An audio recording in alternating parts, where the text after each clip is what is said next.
Hey, I met this guy yesterday, and he was not in a great place. And he was saying how he feels like the world or the universe or whatever has cornered him. Like he's being forced to face a deeper reality within himself.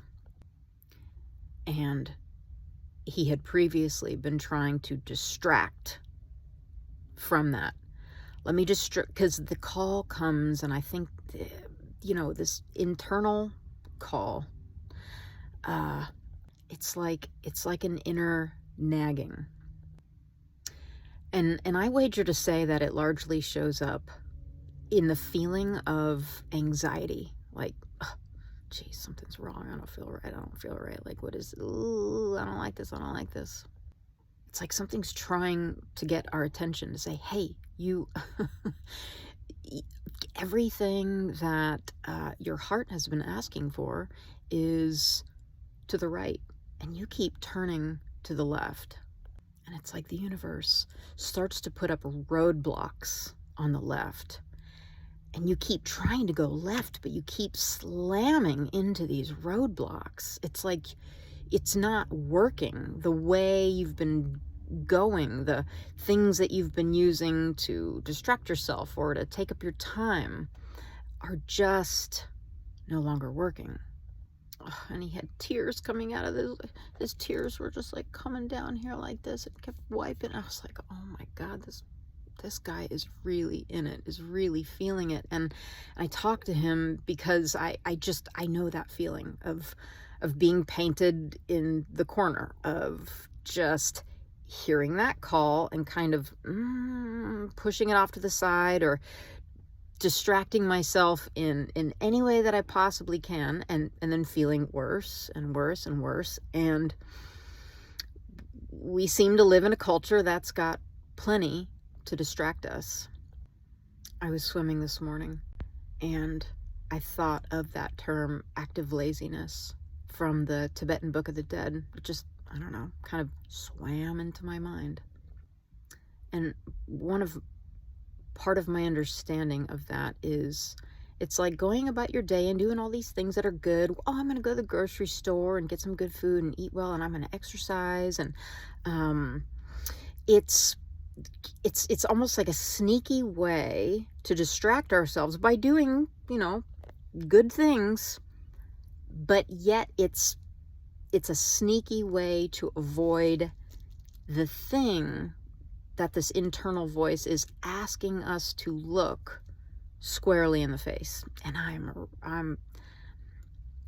like to consider myself a professional in active laziness. I know it very well.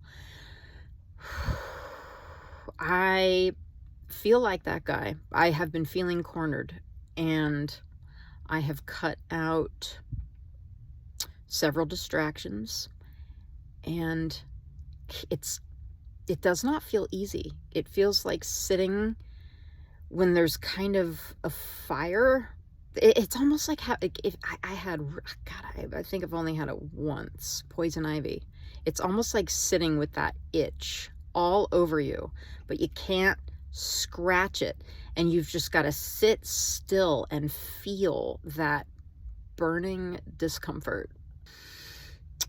It's different for each of us. Just briefly, I had gotten myself in a worry loop. I was all of my attention was on, oh my God, is this going to work out? What am I going to do about this? What am I going to do about that? And then I heard this wonderful thing. I have never heard it before. So worry is a prayer for what we don't want. Worry is a prayer for what we don't. I have never thought about it that way. And I am a person who talks to the invisible forces at work in this quantum world. Call it prayer, call it higher thought. I study universal natural law, and it is my understanding, my personal knowing, that When we ask, it is given. When it is in our most benevolent favor, it is given. It doesn't mean like everything is answered. Well, let me put it this way. Everything is answered, but the response isn't always a yes. Let's say I'm praying for something. I need, I really want $2 million, and or I want that job. If that is not in my path, if that is not in my most benevolent favor, what is the word I'm looking for? That's not quite favor. If it is not to my highest benefit on my particular soul's path, the answer will be no. I won't, those things won't come into my life. It's a prayer. It's answered, but the answer is a no for my benefit.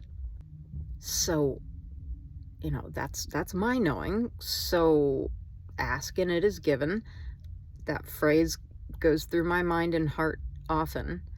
And worry or stress about what is to come, what is happening, is a prayer for what you don't want. You're calling in what you don't want. So anyway, no real answers here. I feel like I'm living life almost step by step, and it's how I teach yoga classes. I bring these themes into class. There is such a synchronicity with the reading and the theme I'm bringing in.